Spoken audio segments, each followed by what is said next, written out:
여러분이 오늘 주유소에서 넣은 기름, 그 기름이 한국에 도착하려면 반드시 지나야 하는 바다가 있습니다. 호르무즈 해협 폭 33km, 지금 이 바다가 막혀 있습니다. 유조선이 한 척도 지나지 못합니다. 여러분의 기름값이 지금 이 순간 결정되고 있습니다. 어쩌다 이렇게 됐을까요? 73년 전 누군가의 결정 하나로 모든 걸 시작했습니다. 그리고 그 대가를 지금 우리가 치르고 있습니다. 석유 한 방울의 가격이 73년간의 선택으로 만들어집니다.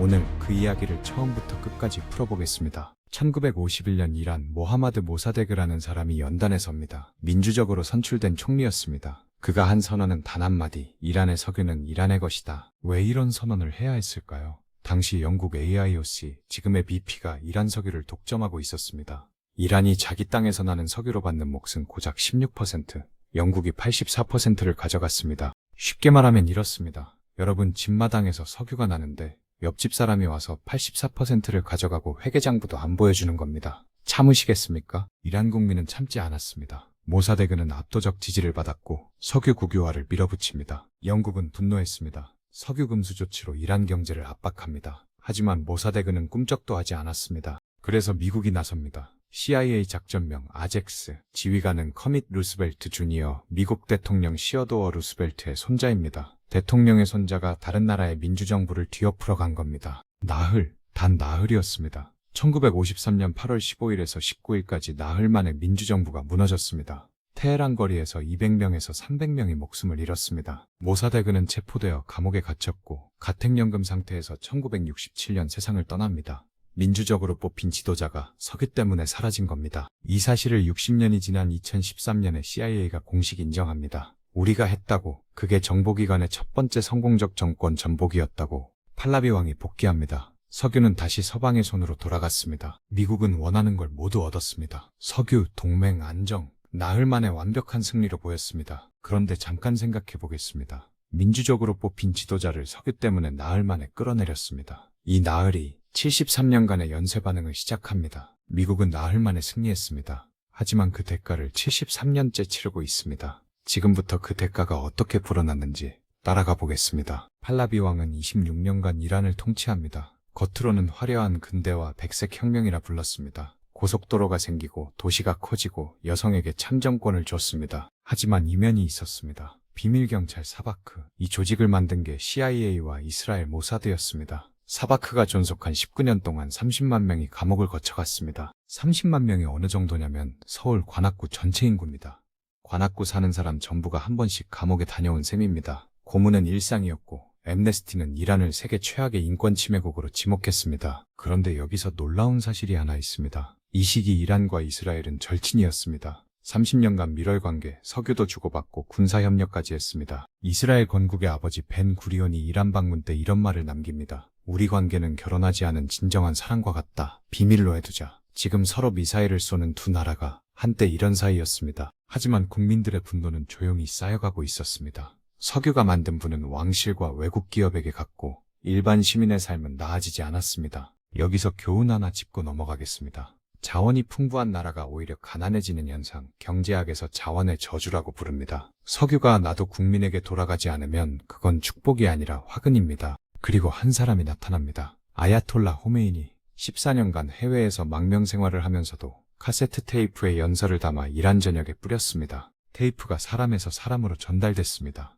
왕은 궁전에 앉아 있었지만 진짜 권력은 이미 카세트 테이프 안에서 움직이고 있었습니다. 사바크가 아무리 잡아도 소용없었습니다. 하나를 끄면 10개가 피어났습니다. 탄압은 분노에 기름을 붓는 꼴이었습니다. 1953년에 미국이 심어놓은 독재의 씨앗이 26년간 자라서 폭탄이 되어 있었습니다. 자, 여기서 질문입니다. 이 폭탄이 터지면 누구한테 튈까요? 이란 국민만의 문제일까요? 이 폭발이 결국 여러분의 기름값까지 바꾸게 됩니다. 어떻게 그렇게 되는지 지금부터 보여드리겠습니다. 1979년 1월 팔라비 왕이 이란을 떠납니다. 비행기에 오르며 마지막으로 뒤를 돌아봤다고 합니다. 26년 앉았던 왕좌를 다시는 보지 못할 걸 알았을 겁니다. 이 주 후 호메이니가 15년 만에 귀국합니다. 테헤란 공항에 수백만 명이 몰려들었습니다. 이 순간 이란의 운명이, 그리고 중동의 운명이 바뀝니다. 이란이 하루아침에 뒤집어졌습니다. 어제의 동맹이 오늘의 적 미국 국기가 불탔고 이스라엘 대사관은 팔레스타인에 넘겨졌습니다.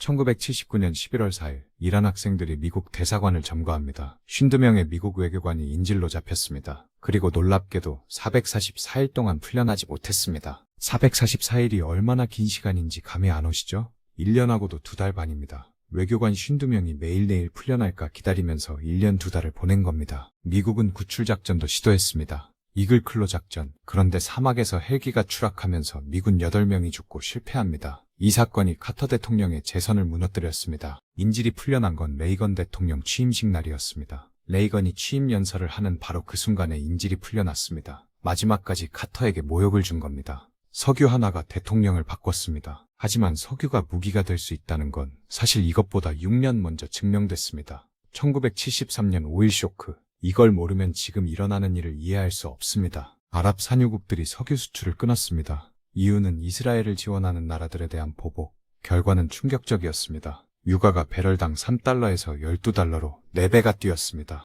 4배가 어떤 느낌이냐면 지금 리터당 1,600원 하는 기름이 갑자기 6,400원이 되는 겁니다. 미국인들이 주유소에서 몇 시간씩 줄을 섰고 미국 GDP가 2.5% 빠졌습니다.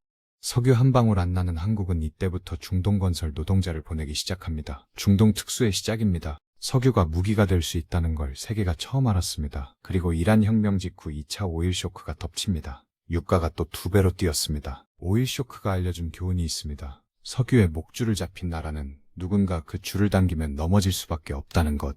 그 교훈을 미국은 배웠고 한국은 아직 배우지 못했습니다. 어제의 동맹이 오늘의 적이 됩니다. 그리고 석유는 항상 그 중심에 있었습니다. 이란은 여기서 또 다른 전략을 세웁니다. 이란은 더 이상 직접 싸우지 않기로 합니다. 나흘 만에 정권이 바뀌는 걸 봤고 8년 전쟁의 참혹함도 겪었습니다. 대신 다른 방법을 찾습니다. 잠깐 빠진 이야기를 하나 채우겠습니다. 1980년 이란-이라크 전쟁이 터집니다. 8년 동안 계속된 이 전쟁에서 100만 명 이상이 죽었습니다. 그런데 결과가 충격적입니다. 국경선이 원래대로 돌아갔습니다.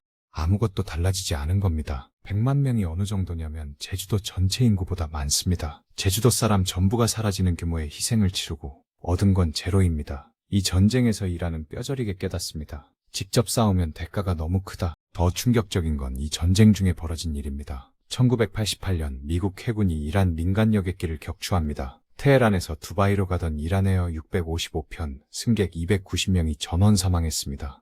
미국의 대응은 깊은 유감 한마디였습니다. 이란의 전략이 완전히 바뀝니다. 직접 싸우면 진다. 그러니 대리인을 키우자. 헤즈볼라, 레바논, 하마스, 가자, 후티, 예멘. 이란은 세 장의 카드를 만들었습니다. 이름까지 지어줬습니다. 저항의 축. 이 네트워크의 핵심이 뭐냐면 이란이 직접 총을 들지 않고도 이스라엘을 둘러싸는 포위망을 만든 겁니다. 연간 비용은 약 20억 달러. 미국 국방 예산의 0.03%로 중동 5개 나라에 영향력을 행사합니다. 이 전략은 실제로 먹혔습니다. 2006년 이스라엘이 헤즈볼라와 싸웠는데 군사 교착 상태에 빠졌습니다. 이란은 한 발의 미사일도 쏘지 않았습니다. 총 한 방 안 쏘고 적을 견제하는 전략. 천재적으로 보입니다. 하지만 치명적인 문제가 하나 있습니다. 대리전은 꼭두각시 인형극 같습니다. 처음에는 줄을 잡고 있지만 어느 순간 인형이 스스로 움직이기 시작합니다. 만든 사람도 멈출 수 없게 됩니다. 불을 하나 끄면 세계가 피어납니다. 끝이 없습니다. 이것이 대리전의 본질입니다. 만든 사람도 멈출 수 없는 전쟁, 그 대가를 73년 후에 치르게 됩니다. 그런데 이란에게는 더 강력한 카드가 하나 더 있었습니다. 아직 뒤집지 않은 카드. 여기까지 정리하겠습니다. 쿠데타가 독재를 낳고, 독재가 혁명을 낳고, 혁명이 대리전을 낳았습니다. 모든 게 연결되어 있습니다. 그리고 다음 카드는 이 모든 것보다 위험합니다. 이란의 핵개발, 나탄즈 지하시설에서 원심 분리기가 돌아가고 있었습니다. 이란이 핵을 가지면 중동의 힘의 균형이 완전히 뒤집어집니다. 전 세계가 긴장합니다. 핵무장한 이란이 대리 세력에게까지 핵기술을 넘기면 통제 불가능한 상황이 됩니다. 2015년 외교가 성공한 드문 순간이 찾아옵니다. JCPOA, 이란 핵합의, UN 안보리 5개 상임이사국과 독일이 이란과 타협했습니다.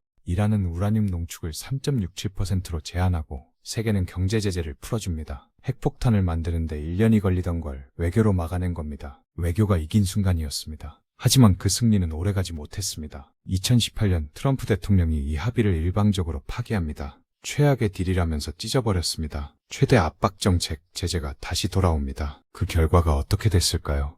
핵을 막겠다며 딜을 깼는데 이란이 핵에 더 가까워졌습니다. 숫자로 보여드리겠습니다. 합의가 있었을 때 핵폭탄 제조까지 1년이 걸렸습니다. 트럼프가 합의를 깬 뒤 그 시간이 일주일 미만으로 줄었습니다. 1년에서 일주일 역설적이지 않습니까? 2025년 기준 이란은 60% 농축 우라늄을 400kg 넘게 보유합니다. 핵폭탄 9발을 만들 수 있는 양입니다. 막겠다며 시작한 게 오히려 문을 활짝 열어준 셈입니다. 외교 테이블을 뒤집으면 남는 건 전쟁 테이블 뿐입니다. 투자의 대가짐 로저스의 말이 떠오릅니다. 제재는 전쟁의 다른 이름일 뿐이다. 결국 누군가는 총을 들게 된다. 그리고 총성이 울립니다. 2023년 10월 7일 하마스가 이스라엘을 기습 공격합니다. 이란이 키운 대리인이 전면전을 시작한 겁니다. 대리전에 막이 내리고 진짜 전쟁이 시작됩니다. 2024년 이란과 이스라엘이 사상 처음으로 직접 미사일을 주고받습니다. 30년 비밀 사랑하던 두 나라가 이제 서로의 도시를 겨눈 겁니다. 이스라엘은 이란의 핵심 인물들을 하나씩 제거합니다. 하마스 지도자 하니에를 테헤란에서 암살하고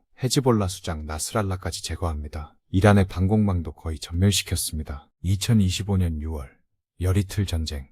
이스라엘이 이란 핵시설을 기습 폭격하고 미국이 참전합니다. 이란은 탄도미사일 550발과 자폭 드론 1000대 이상으로 보복합니다. 2026년 2월 28일 미국과 이스라엘이 이란을 전면 공습합니다. 12시간 동안 900회 공습. 이란 최고 지도자 하메네이가 사망합니다. 1979년 혁명 이후 최대의 사건입니다. 여기까지 들으면 이란이 끝난 것 같죠. 하지만 이란에게는 마지막 카드가 있었습니다. 군사력에서는 졌지만 지리에서는 이길 수 있는 카드. 2026년 3월 4일 이란이 호르무즈 해협을 봉쇄합니다. 기뢰와 쾌속정으로 바다를 틀어막았습니다. 세계 석유의 20%, 하루 2천만 배럴이 지나는 길이 막혔습니다. 2천만 배럴이 얼마냐면 한국이 하루에 쓰는 석유의 7배입니다. 한국 일주일치 석유가 매일 막히는 겁니다. 유조선 통행이 70%에서 제로로 떨어집니다. 단 중국과 러시아 배는 통과시켰습니다. 신냉전의 바다 위 버전입니다. 유가가 폭등합니다. 브렌트 유가 배럴당 72달러에서 126달러로 75% 상승. 두바이유는 166달러, 역대 최고가를 찍었습니다. 유가가 75% 오른다는 건 여러분이 기름 넣을 때 5만원 넣었던 걸 87,500원 넣어야 한다는 뜻입니다. 같은 양, 같은 차인데 37,000원을 더 내는 겁니다. IEA가 비상비축류 4억 배럴을 풀었습니다. 하지만 이건 91분에 불과합니다. 석 달이면 바닥납니다. 한국 증시가 반응합니다. 2026년 3월 4일 KOSP가 12% 폭락합니다. 하루에 12%, 2001년 9.11 테러 이후 역대 최대입니다. 코스닥은 14% 빠졌습니다. 서킷 브레이커가 발동돼서 20분간 거래가 멈췄습니다. 삼성전자 마이너스 11.74, 현대차 마이너스 15.8, 정부가 100조 원 긴급 시장 안정 프로그램을 투입할 정도였습니다. 1953년의 나흘이 73년 뒤 이 전쟁으로 돌아왔습니다. 석유를 빼앗으려던 쿠데타가 석유를 무기로 쓰는 봉쇄로 되돌아온 겁니다. 역사가 원을 그렸습니다. 그런데 이건 먼 나라 이야기가 아닙니다. 지금부터가 진짜 중요합니다. 이 전쟁이 여러분의 지갑에 어떻게 들어오는지 정확하게 보여드리겠습니다. 한국의 에너지 구조를 먼저 봐야 합니다. 한국은 에너지의 94%를 수입합니다. 그중 70%가 중동에서 옵니다. 쉽게 말하면 한국 경제는 중동이라는 한 개의 수도꼭지에 달려있는 겁니다. 그 수도꼭지가 지금 잠겼습니다. 유가가 오르면 어떻게 되는지 순서대로 따라가 보겠습니다.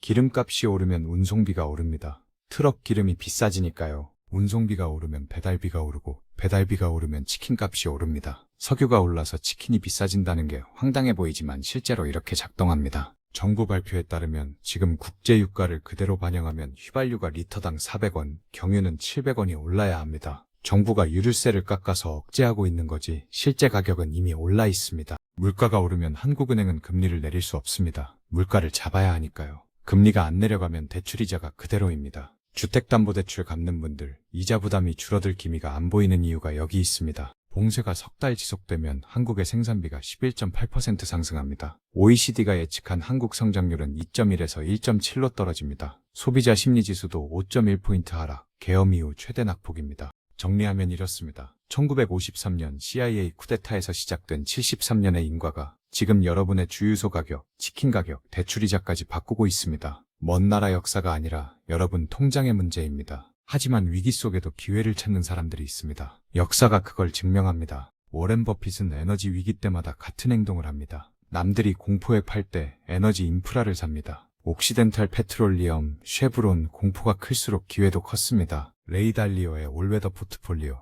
원자재 15%, 채권 55%, 어떤 날씨에도 버티는 구조입니다. 위기를 대비하는 건 위기가 오기 전에 해야 합니다. 여기서 중요한 건 버핏이나 달리오 같은 대가들이 위기 때 돈을 버는 비결이 뭐냐면 위기가 올 걸 알고 있었다는 겁니다. 역사를 공부했기 때문입니다. 오일 쇼크가 어떻게 끝났는지, 전쟁 후에 시장이 어떻게 움직였는지를 알고 있었던 겁니다. 지금 당장 여러분이 할 수 있는 것들을 정리하겠습니다. 첫째, 변동금리 대출이 있다면 고정금리 전환을 검토하세요. 금리 인하가 미뤄질 수 있습니다. 둘째, 자동차 기름을 넣을 타이밍을 생각해보세요. 유가는 단기적으로 더 오를 수 있습니다. 셋째, 비상현금을 확보하세요. 주식이 빠질 때 현금이 있는 사람이 기회를 잡습니다. 역사가 반복될 때마다 같은 패턴이 나타납니다. 준비한 사람은 파도 위에 올라타고 준비하지 못한 사람은 파도에 휩쓸립니다. 차이는 단 하나입니다. 지식, 역사를 아느냐 모르느냐. 73년의 인과를 정리합니다. 석유 국유화, 쿠데타, 독재, 혁명, 반미, 대리전, 핵위기, 전쟁, 호르무즈 봉쇄 한 줄로 연결되어 있습니다. 한 나라의 석유를 빼앗은 나흘이 73년간의 전쟁을 만들었습니다. 미국은 셰일 혁명으로 중동 의존도를 낮췄습니다. 이번 위기에서도 상대적으로 버팁니다. 자기 땅에서 석유를 뽑을 수 있으니까요. 한국은 아직 70%를 중동에 의존합니다. 석유 한 방울 안 나는 나라가 석유 없이는 하루도 못 버팁니다. 에너지를 스스로 만들 수 없는 나라는 남의 전쟁에 흔들릴 수밖에 없습니다. 에너지 독립이 곧 경제 주권입니다. 그렇다면 한국의 답은 뭘까요? 재생에너지, 원전, 수소, 에너지 믹스를 다변화하는 것. 이건 환경 문제가 아닙니다. 안보 문제이고 여러분의 지갑 문제입니다. 역사를 아는 사람은 다음 위기가 올 때 당황하지 않습니다. 73년의 역사가 알려주는 건 결국 하나입니다. 자원을 가진 자가 아니라 자원의 흐름을 이해하는 자가 살아남습니다. 오늘 이 영상 하나로 여러분은 73년의 흐름을 이해한 사람이 됐습니다. 다음 뉴스에서 호르무즈, 이란 유가라는 단어가 나올 때 이제 맥락을 알고 보실 수 있습니다. 매주 경제 역사를 이야기로 풀어드립니다. 구독하시면 놓치지 않습니다. 곰브리핑이었습니다. 영상이 도움이 되셨다면 좋아요와 구독, 알림 설정까지 부탁드려요. 다음 영상에서 또 만나요.